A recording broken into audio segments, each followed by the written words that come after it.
Вода пенилась, бурлила, поднимая волны.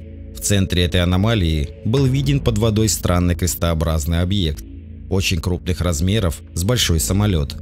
Этот объект был гладкий, белый, яркий, похож на эллипсоид, размером от 9 до 14 метров в длину. Не было стекол, иллюминаторов, крыльев, двигателей и никаких выступающих частей. Все самое интересное на канале Finimore.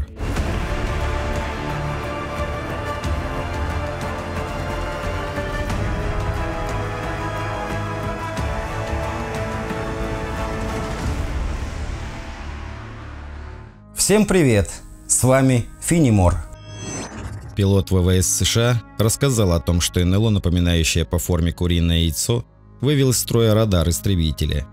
В 2004 году свидетелями этого происшествия стали американские пилоты. Об этом написано огромное множество статей, но по сей день не выдвинуто ни одной гипотезы, объясняющей этот феномен. Имя исследователя Джереми Корбелла стало известным уфологам всего мира после того, когда он начал регулярно публиковать секретные видео с НЛО, преследующие американские военные корабли. Эти видеоролики он получал от анонимного источника, и все они Министерством обороны США признаны как оригинальные, то есть не являются подделкой. Но по крайней мере один из таких роликов под названием «Пирамида над эсминцем» Пентагон назвал 100% подлинным. Было опубликовано видео, интервью, взятое Корбеллом у лейтенанта Чада Андервуда, бывшего пилота ВВС США. Именно он в 2004 году снял НЛО, очень похожее на куриное яйцо, оказавшееся рядом с американским авианосцем «Нимец». Вести наблюдение за этим объектом направили группу истребителей F-18 Super Hornet. В их числе был и авианосец «Нимец». Командиром был Дэвид Фравор, а лейтенант Чад Андервуд входил в его группу.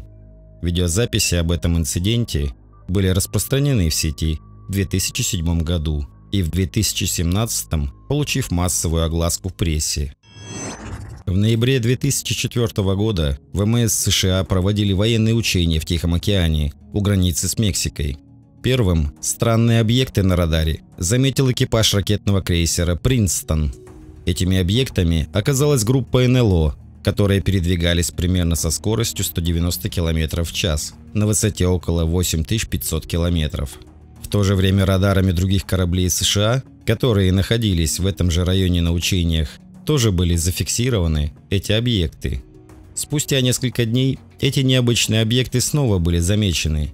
Теперь на их перехват были отправлены несколько истребителей, в том числе с «Нимеца».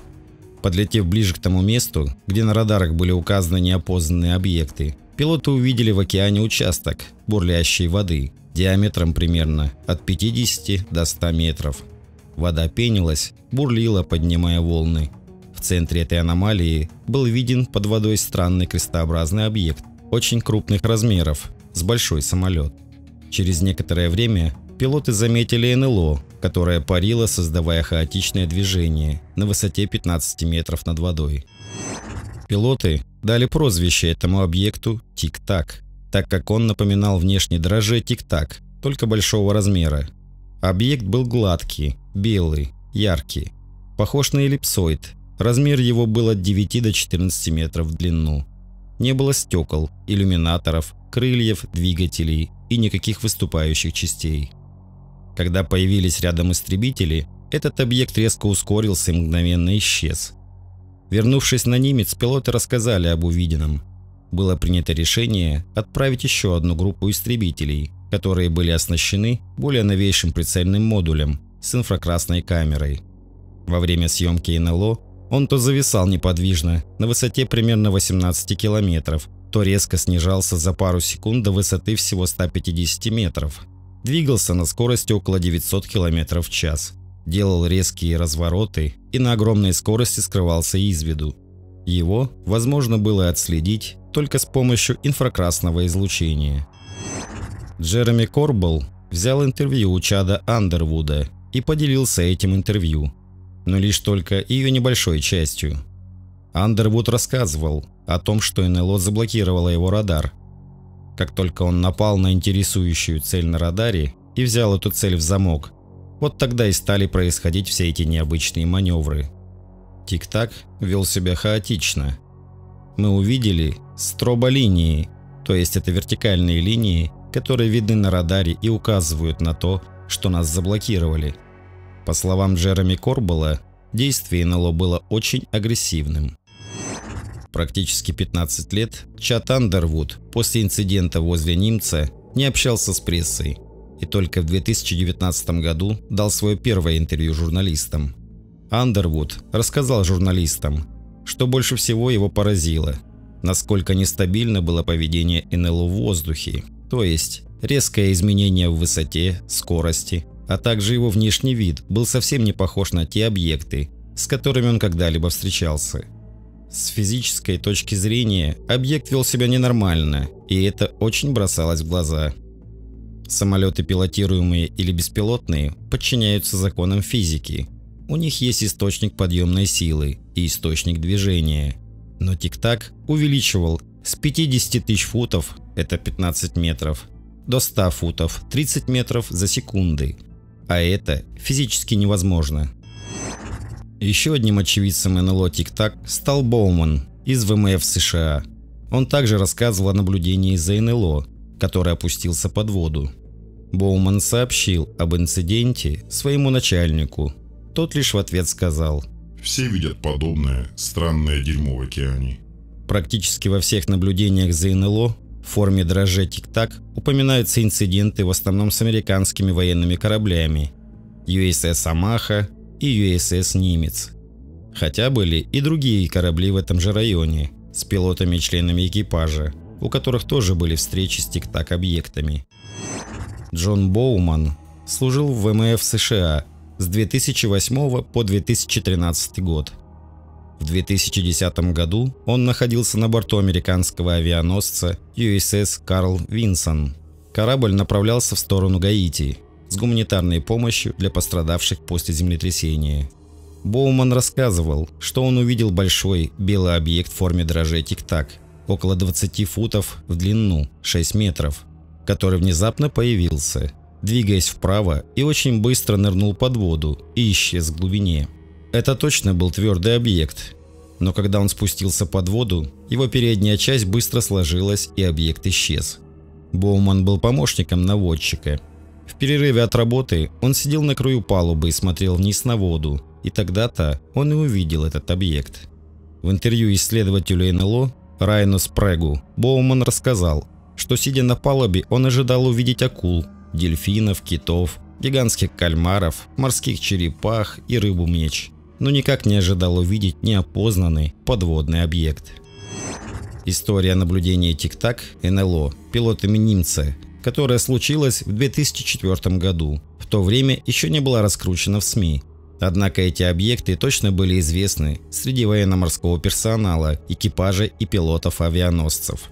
Тогда все старались не говорить об НЛО, боялись, что посчитают их нездоровыми и будут высмеивать. Даже сейчас, после того, как Пентагон опубликовал отчеты об НЛО и статьи появились во всех СМИ, Джон Боуман очень осторожен в своих высказываниях. Боуман во время службы на авианосце привык правильно определять, что находится в океане и на каких глубинах. Он говорил: «У меня довольно отличная точка отсчета того, насколько большим и глубоким было бы то, что находится в воде. Особенно, когда вы можете видеть ватерлинию на борту корабля». В тот день что-то очень необычное и странное привлекло его внимание. Вода была спокойной и чистой, и тот странный подводный объект был не похож ни на что, что он когда-либо видел раньше. «Это могло быть что угодно», — говорил Боуман. «Быстро движущиеся обломки с очень высокой способностью полностью исчезать. Или огромная акула-альбинос. Возможно, кит-альбинос. А может, это всего лишь оптическая иллюзия. Но этот объект отбрасывал собственную тень. И именно поэтому я его воспринимал как некий неизвестный твердый объект». Позже был составлен отчет Луисом Элизондо. Он работал в Пентагоне. Этот отчет был опубликован в издании 8 News Now, где он рассказал всем о своих выводах. Этот объект не имел никакого отношения к известным или секретным аппаратам США или любой другой страны мира. Он мог становиться невидимым для радара и человеческих глаз. Объект мог развивать огромные скорости, чем любой известный человечеству летательный аппарат, причем без каких бы то ни было видимых средств создания аэродинамической подъемной силы или видимых элементов управления. Кроме того, этот объект мог легко работать как в воздухе, так и под водой, удивляя всех полным отсутствием в поведении известных нам законов физики.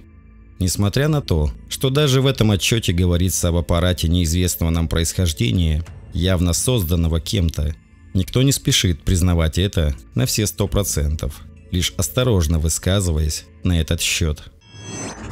Напишите, что вы думаете об этом. Спасибо, что были со мной. Здоровья, мира и процветания вам и вашим близким. Пока.